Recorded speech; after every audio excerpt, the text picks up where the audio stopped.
નમસ્કાર બાળમિત્રો, વિષય ગુજરાતી ધોરણ 8.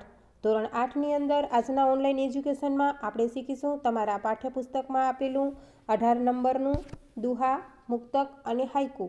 તો દુહા કોને કહેવામાં આવે છે ને મુક્તક અને હાઈકુ એટલે શું એ શીખતા પહેલાં હું તમને એના કવિશ્રીથી પરિચિત કરીશ. એમાં પહેલું છે અજ્ઞાત લોકકવિ. તો આપણે લોકસાહિત્યનો અગાઉ પરિચય મેળવ્યો છે. અજ્ઞાત એટલે કે જેનું કંઈ નામ કે કંઈ આપણે ખબર હોતી નથી. લોકસાહિત્યની પરંપરામાં પ્રચલિત 2 દુહાઓ આપ્યા છે. આ દુહાઓમાં નીતિબોધ આપવામાં આવ્યો છે. દુઃખમાં વ્યાકુળ થવાથી દુઃખ દૂર થતું નથી, ઉદ્યમ અને પ્રયત્ન કરવાથી દુઃખ દૂર થાય છે. ઉપકાર કરનાર ઉપર ઉપકાર કરીએ એ તો વ્યવહાર ગણાય, પણ ખરી ક્ષત્રિય વર્તો અપકાર કરનાર ઉપર પણ ઉપકાર કરવામાં આવે તેમાં છે. હવે 2 નંબર પર છે ગીતાબેન પરીખ. કવયિત્રી ગીતાબેન સૂર્યકાંત પરીખનો જન્મ ઈસવીસન 1929 અને અવસાન ઈસવીસન 2012ના પૂર્વી અને ભીનાશ નામના કાવ્ય સંગ્રહો પ્રગટ થયા છે. એમના મુક્તકોમાં ચોટ અને ચમત્કૃતિ જોવા મળે છે. મુક્તકમાં 2 કે 4 લીટીમાં કોઈ વિચારનું સઘન અને રસાત્મક નિરૂપણ થયેલું હોય છે. રસ નામના એક પંક્તિના મુક્તકમાં કવિત્રીએ દ્રષ્ટાંતથી રસસભરતા અને શુષ્કતા વચ્ચેનો ભેદ સ્પષ્ટ કર્યો છે. જેવી રીતે સૂકા પાંદડા અવાજ કરે છે અને લીલા પાંદડા શાંત રહે છે, તેવી જ રીતે કામઘરા માણસો મૌન રહે છે જ્યારે આળસુ માણસો વ્યર્થ બબડાટ કરતા હોય છે. હવે 3 નંબર પર છે સ્નેહરશ્મિ. તો સ્નેહરશ્મિ ઉપનામથી જાણીતા કવિ ઝીણાભાઈ રતનજી દેસાઈનો જન્મ ઈસવીસન 1903 અને અવસાન ઈસવીસન 1993ના ચીખલી, જિલ્લો વલસાડ ગામના વતની હતા.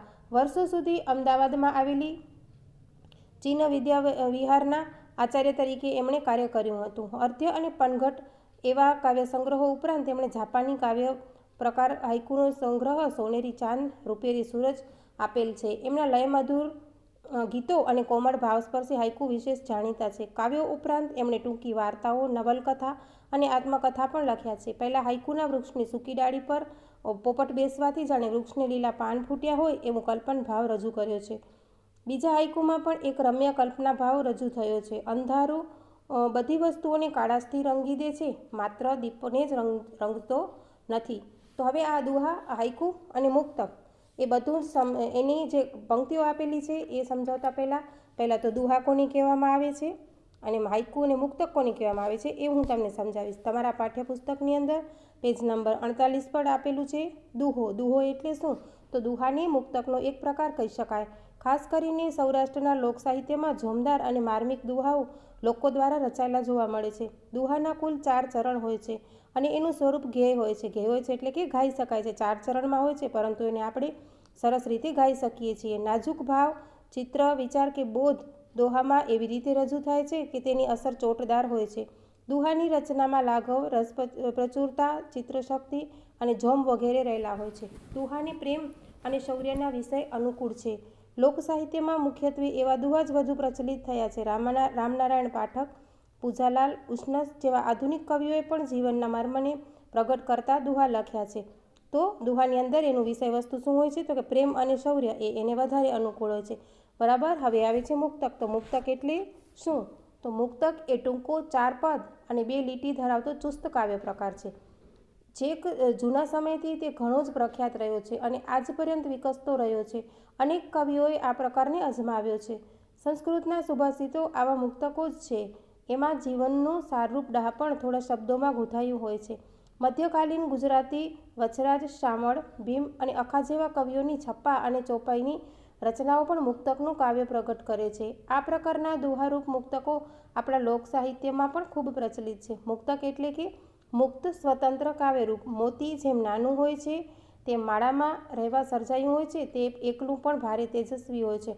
જોયું ને કે મુક્તક એટલે શું? તો કે તે મુક્ત અને સ્વતંત્ર એક કાવ્ય સ્વરૂપ છે અને મોતી જેમ નાનું હોય તો પણ તે એનું મહત્ત્વ વધારે હોય છે અને એ એકદમ તેજસ્વી હોય છે. હવે એના લક્ષણો કયા કયા હોય છે? તો કે મુક્તક સંક્ષિપ્ત હોય છે, એટલે કે ઘાઘરમાં સાગર સમાવા જેવું કામ કરે છે. એટલે કે નાનું એવું હોય છે તો પણ એની અંદર ઘણું બધું આવી જતું હોય છે, કે એની અંદર કવિ ઘણું બધું કહી જાય છે. એમાં દ્રષ્ટાંત, બોધ, નીતિ, શૃંગાર, પ્રેમ, ચિંતન, પ્રકૃતિ વગેરે વર્ણ્ય વિષય તરીકે આવે છે. મુક્તકની ભાષા સરળ, પ્રાસયુક્ત અને ચોટદાર હોય છે. પ્રાસયુક્ત એટલે કે એના પાછળના જે પ્રાસ હોય છે એ ભળતા આવે છે અને એની ભાષા પણ એકદમ સરળ હોય છે. હવે પછી છે હાઈકુ. પદ, નાટક, ખંડકાવ્ય એ જેમ આપણા પોતાના સાહિત્ય સ્વરૂપો છે તેમ સોનેટ અને હાઇકુ જેવા સ્વરૂપો આપણે પરદેશી સાહિત્યમાંથી સ્વીકાર્યા છે. સોનેટનો ઉદ્ભવ જેમ ઇટલીમાં થયો તેમ હાઇકુનો કાવ્ય પ્રકાર જાપાનમાં થયો. ઈસવીસન 1960ની આસપાસ ઝીણાભાઈ દેસાઈ સ્નેહરશ્મિઓ એ ગુજરાતમાં હાઇકુ મોટા પ્રમાણમાં લખ્યા.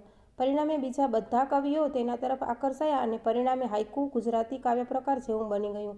17 અક્ષરની કાવ્યકૃતિ એટલે હાઇકુ. હવે જો એનો કાવ્યકૃતિ એનો પ્રકાર એ કેવી રીતે વિભાજિત કરવામાં આવ્યું હોય છે, તો અક્ષર વિભાજન હોય છે એની અંદર, જેમાં 5, 7, 5 એવું પંક્તિ દીઠ એનું અક્ષર વિભાજન થાય છે.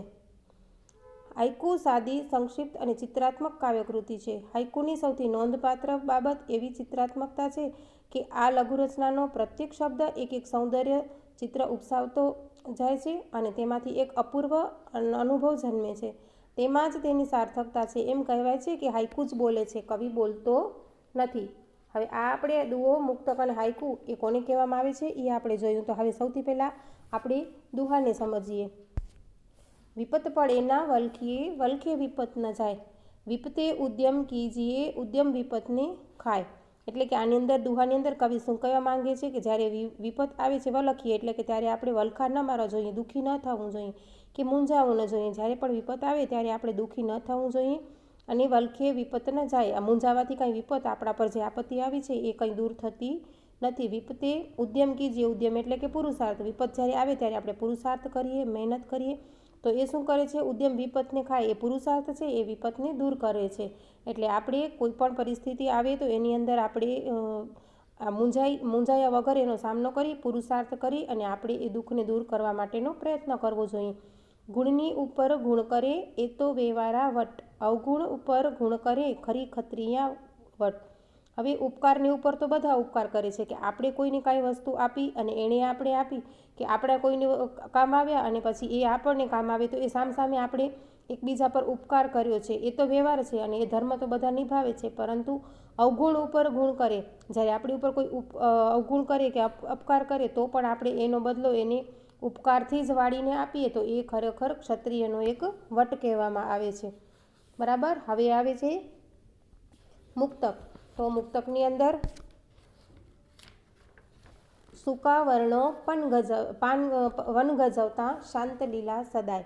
સૂકા પાંદડા, પાંદડા જ્યારે પડ્યા હોય, ઝાડ ઉપરથી નીચે પડી ગયા હોય ને આપણો જોઈને ઉપર જરાક પણ પગ આવી જાય તો તરત જ એ અવાજ કરવા માંડે છે. એટલે કે વન ગજવતા, સૂકા પાંદડાની પર પગ પડતા તરત જ ખબર પડી જાય છે કે અહીં પાંદડા પડ્યા છે. શાંત લીલા સદાય, અને જે જ્યારે શાંત પાંદડા હોય છે એ હંમેશા શાંત જ હોય છે. એના પર આપણે પગ મૂકીએ કે ગમે તે થાય પણ એ ક્યારેય પણ અવાજ કરતા નથી. હવે આ હતું મુક્તક.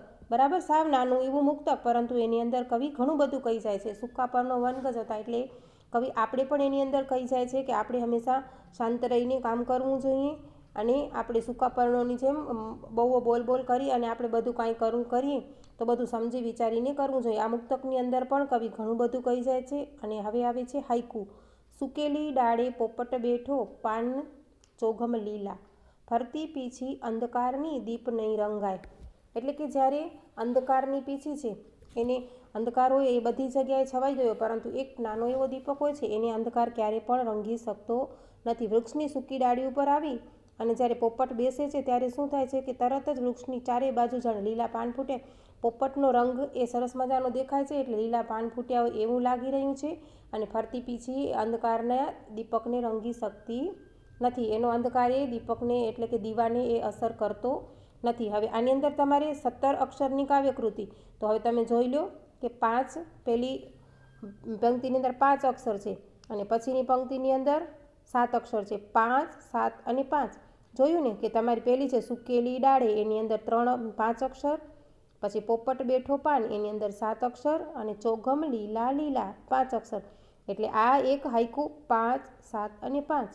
એવી રીતે ફરતી પીછી એની અંદર 5 અક્ષર, અંધકારની દીપ એટલે કે એની અંદર 7 અક્ષર અને નહીં રંગાય એની અંદર 5 અક્ષર. એટલે 5, 7 અને 5 એ જ્યારે હોય ત્યારે આપણે સમજી લેવું કે આ એક હાઇકુનો પ્રકાર છે.